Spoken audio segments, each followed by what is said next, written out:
August 1944, Fort Lewis, Washington State.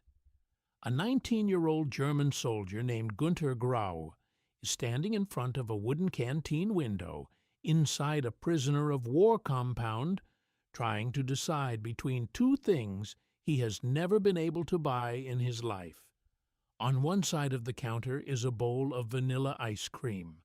On the other is a bottle of Coca-Cola, cold enough that condensation is running down the glass onto his hand. He has not tasted ice cream since he was a small boy in Lüdenscheid, a modest town in western Germany, and even then it was a rare treat bought with ration coupons his family could barely spare. He has never in his life tasted Coca-Cola. Not once. He is standing behind barbed wire, an ocean away from home, a prisoner of the army that captured him, and he is being asked, as if it were the most ordinary thing in the world, which dessert he would like first. He buys both. He will write about this exact moment 72 years later in a letter to a historian named Marie McCaffrey in careful, precise English. He will describe standing at that shop window, weighing his options, feeling something shift inside him that he did not have language for at 19. He will write that, in that instant, he understood with total clarity how fortunate he had been.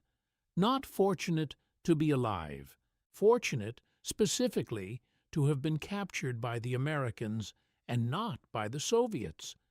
This is the sentence that sits at the center of an enormous and mostly forgotten piece of the Second World War, a piece that never appears in the documentaries about tank battles or beach landings. It is the story of what happened when the United States found itself, almost by accident, running the largest and most generous prisoner of war system in the history of warfare, and of what 400,000 German soldiers discovered when they arrived expecting punishment and found something closer to abundance. To understand why a scoop of ice cream carried the emotional weight that it did, you have to go back before Fort Lewis, before Günter Graue, back to the deserts of North Africa in the spring of 1943, where the first great wave of German prisoners fell into American hands. By May of 1943, the Afrika Korps was finished. Field Marshal Erwin Rommel's forces, along with their Italian allies, had been squeezed into a shrinking pocket in Tunisia by the combined pressure of British and American armies advancing from both directions. When the surrender came, it came in numbers that stunned everyone involved. Roughly 250,000 Axis soldiers laid down their weapons in Tunisia alone. American logistics officers who had planned for a war of maneuver and combat suddenly found themselves running what amounted to a temporary city of prisoners at ports like Bizerte, Tunis, and Oran. And it was here at these processing points that the first psychological shock landed. The Germans were fed. Not prison rations, not survival rations. They were fed the same meals, coming out of the same field kitchens that were feeding the American soldiers who had just defeated them.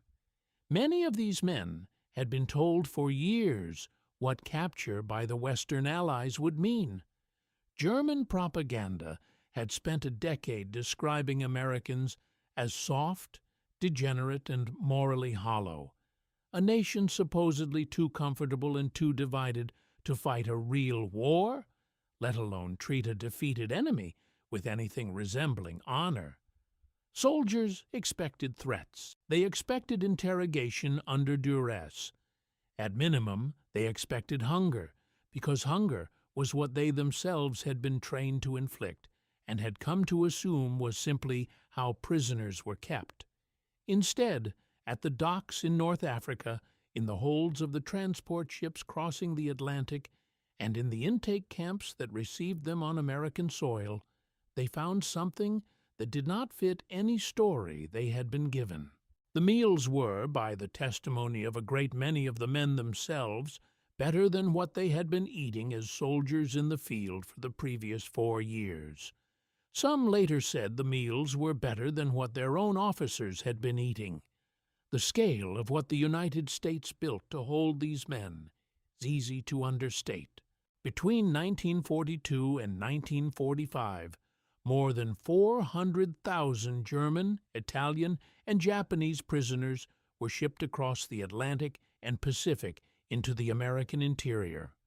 Roughly 500 camps and satellite facilities were constructed to hold them, spread across 46 of the 48 states, though the largest concentration sat in the South and Southwest, chosen deliberately for mild climates that kept construction costs down, and for distance from major war industries that prisoners were legally forbidden from working near. Kansas had them. Nebraska had them. Roughly 12,000 men in camps like Fort Robinson alone.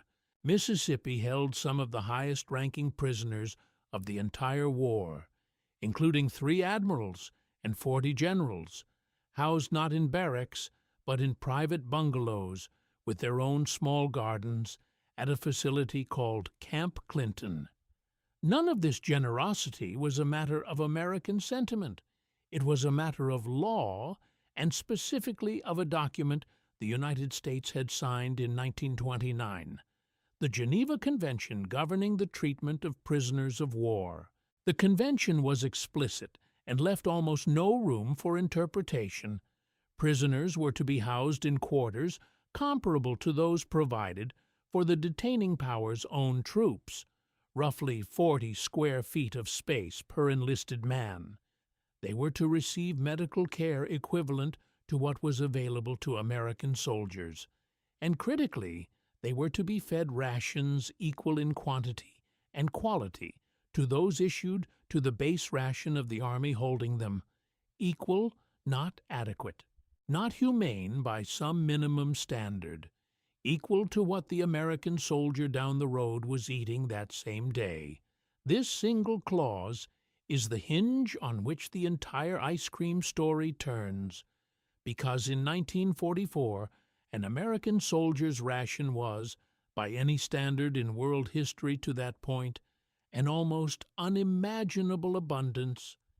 The United States was the only major combatant in the Second World War whose home agricultural and industrial base was untouched by bombing, blockade, or invasion. It was producing food, sugar, and dairy at a scale no other nation on earth could match, and under the plain language of a treaty it had signed 15 years earlier.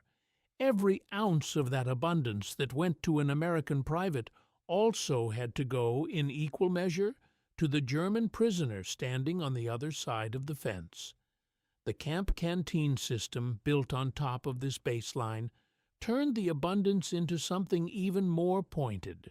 Enlisted prisoners who worked, and the majority did, mostly in agriculture and light industry, to offset the wartime labor shortage, were paid 80 cents a day in scrip, the same competitive wage a civilian day laborer might earn. That scrip could be spent at the camp canteen on tobacco, playing cards, stationery, and food. A chocolate bar cost 10 cents. A bottle of Coca-Cola cost 5 cents. Both were sold at the identical price an American civilian would pay off base, with no markup and, remarkably, no rationing beyond what a man's own wages allowed.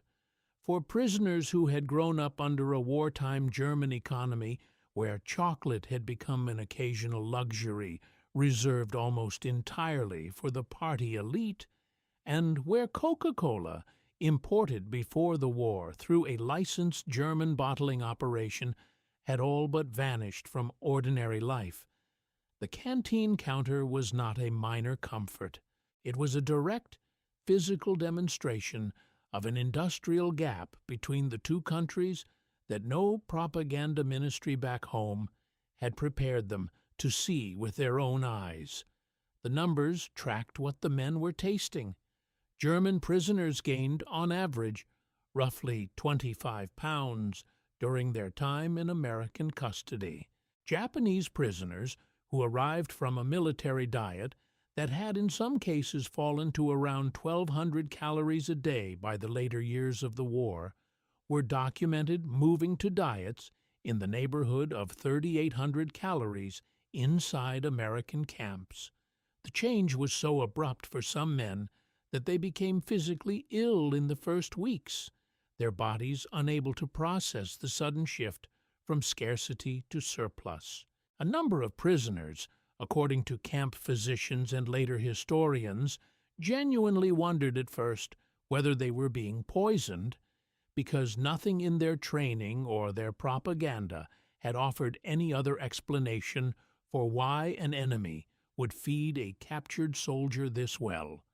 This is where the story of Camp Concordia in Kansas becomes useful, because it shows the abundance was not universal softness. The Geneva Convention cut both ways. Prisoners who refused to meet their assigned work quotas were disciplined with reduced rations, typically bread and water, until the quota was resumed. Historian Lowell May, who spent years documenting the camp for his book on the subject, recorded a telling internal tension among the prisoners themselves. A hardened minority of committed National Socialists inside the wire actively discouraged their fellow Germans from cooperating too enthusiastically with American work programs, on the theory that a good German did not help the enemy, whatever the enemy happened to be serving for dinner. That tension between men who wanted to simply survive the war in reasonable comfort and men who saw every bowl of ice cream as a small act of ideological surrender ran through nearly every camp in the system, and it is one of the reasons the American re-education program, when it finally began, moved as carefully as it did. The formal program started in the fall of 1943 under a body called the Special Projects Division, staffed largely by university academics rather than military officers. It ran on the assumption, correct as it turned out, that heavy-handed political lecturing would backfire completely on men who had spent a decade being lectured to by a much more practiced propaganda machine. Instead, the division published a newspaper for the camps called Der Ruf, The Call, edited by cooperative prisoners themselves, and quietly circulated books that had been banned inside Germany since 1933. There were no forced assemblies preaching democracy. The theory, which mostly held, was that the case for the American system did not need to be argued if the prisoners were simply left to observe it. A well-stocked canteen made the argument better than any pamphlet could have. What the food revealed, more than the pamphlets ever managed to, was the industrial and agricultural chasm between the two war economies, and this had strategic weight far beyond the camps themselves. Nazi and later Japanese propaganda had built years of public morale on the idea that Western democracies were materially soft and would collapse under sustained pressure, unable to match the discipline and sacrifice of a totalitarian war machine. Prisoners who arrived at intake ports in Tunisia or who stepped off transport ships in New York and Boston encountered the opposite finding within days. The country, they had been told, was hollow, was instead producing more sugar, more meat, more dairy, and more of nearly everything than it knew what to do with, in the middle of a two-ocean war, with enough left over to feed its prisoners the same ration as its own soldiers. Camp life away from the canteen reinforced the same lesson in quieter ways. In Nebraska, a POW named Hans Wecker, who had grown up in what he later described as a modest cold-water flat in Germany, found camp conditions a genuine improvement over the home he had left behind, not merely over the front line. Farmers in Kansas remembered German work crews building structures that stood for decades afterward, one prisoner group laying a concrete garage using nothing more than string and a level, a small act of ordinary competence that had nothing to do with ideology and everything to do with two young men learning, slowly, to see each other as something other than an enemy. A milk delivery driver in the same state recalled simply that the prisoners he spoke with seemed, in his word, very nice. This was not universal. Roughly 10% of prisoners across the system were assessed by camp administrators as committed, unreformable ideologues, and their presence inside the wire made ordinary fraternization a genuine risk for the more moderate majority. But the overall record, camp after camp, points the same direction. Given decent food, fair wages, and basic dignity, most of these men did not need to be persuaded of anything. They simply watched and adjusted their picture of the world accordingly. Günter Graeye's own story did not end at the canteen window in 1944. He survived the war, returned to Germany, and lived quietly for the better part of 7 decades before making a deliberate choice in his early 90s to travel back to the United States by bicycle to see the site of his old camp one more time. He toured the grounds at what is now Joint Base Lewis McChord with a serving American colonel beside him, and he said, in the plain and unadorned way that men who lived through that era so often did, that he wanted to thank the country that had held him. He pointed, in the years that followed, to conflicts elsewhere in the world where captured soldiers received nothing like what he had been given, and he said he thought often of how differently his life might have gone had a different army found him first on that battlefield in 1944. It would be tidy and false to end the story there, with reconciliation and gratitude wrapped into a clean bow, because the historical record does not actually let it end that cleanly. Less than a year after men like Graue were choosing between ice cream and Coca-Cola under the full protection of the Geneva Convention, the picture for German soldiers still in Europe changed sharply. In the final chaotic weeks of the war, as entire German army groups began surrendering by the hundreds of thousands, the logistics of feeding them at treaty-mandated levels became, in the judgment of Allied command, simply impossible. A new administrative category was created for men captured in Germany itself after the surrender, disarmed enemy forces, a label that, by design, placed them outside the formal protections of the 1929 Convention. Rations in some of these hastily built enclosures fell to 1,200 to 1,500 calories a day, adequate to avoid mass starvation, but a world away from the abundance a prisoner shipped to Kansas or Nebraska 2 years earlier had experienced.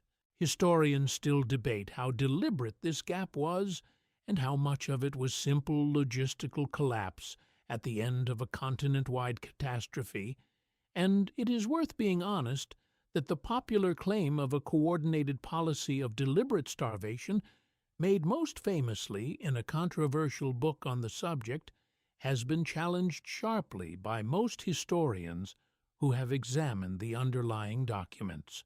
What can be said without much dispute is that the same nation that fed prisoners ice cream in Kansas in 1944 was, by the summer of 1945, straining to feed a captured population that had grown by many multiples almost overnight, and the men caught on the wrong side of that timing had a very different war to remember. That contrast is worth sitting with, because it is the honest version of this story, rather than the comfortable one. The abundance German prisoners found in the American interior during the height of the war was not a universal, permanent American character trait floating above circumstance. It was the direct, almost mechanical product of a specific treaty obligation applied to a specific population at a specific moment when the American food supply had capacity to spare and the number of prisoners was still manageable enough to plan for properly. When those conditions changed, so did the outcome, sharply, and for many men tragically.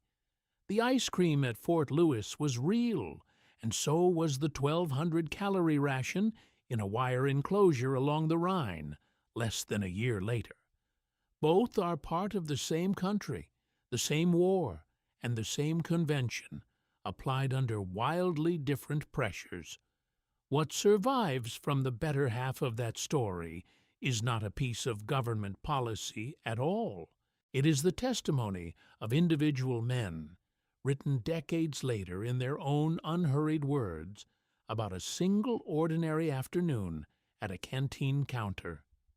Günter Graeve did not set out to make a historical point when he stood at that window in 1944. He was a 19-year-old soldier, a very long way from home, doing the entirely human thing of choosing a dessert. It is only in hindsight, and only because he had the good fortune to survive long enough to write about it, that the moment became something larger, a small, undramatic proof that the gap between two warring nations was not only measured in tanks and aircraft and industrial output, but sometimes in something as unremarkable as a bowl of vanilla ice cream handed across a counter to a man who had been told his entire life to expect the opposite. He was not the only one who felt it. Camp after camp, letter after letter, the same realization shows up in different handwriting.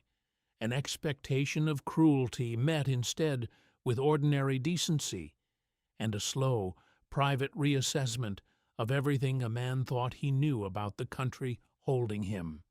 Most of these men never became famous. Most of them went home, rebuilt ordinary lives, and rarely spoke of the war to anyone outside their own families. The camps they passed through are mostly gone now, some marked with a small plaque, many not marked at all. But the letters survive in a handful of archives written by men who wanted, before they ran out of time, to say plainly what they had seen and what it had meant to them. That is usually how the honest parts of history survive, not in the treaties themselves, but in the people who lived inside the gap between what a treaty promised and what one afternoon at one counter actually felt like.